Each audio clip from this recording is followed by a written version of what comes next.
ভাগ্য খারাপ হলে যা হয়। বাড়িতে বাচ্চাদের ঈদের খরচ, বাজার খরচ না দিয়ে এলাকায় কিছু টাকা পাঠালাম যে কিছু লিচু এনে বিক্রি করে হয়তো বেনিফিট সহ একবারে বেশি টাকা হলে সেটা পাঠিয়ে দিব। তো ভাগ্য খারাপ, কি আর করা, যেখানে মালটা নামিয়ে দেওয়ার কথা সেখানে আর নামায়নি, না নামিয়ে এটা নামিয়েছে মালিবাগ রেলগেটে। মালিবাগ রেলগেট থেকে আমার এইখানে আনতে এইটাতে খরচ হবে 350 টাকা। খরচ তো হবেই, না হলে বিক্রি করে আসল উঠতো।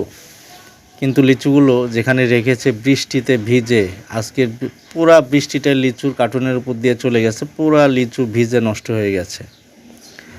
এখান থেকে এখন বিক্রি করা মুশকিল।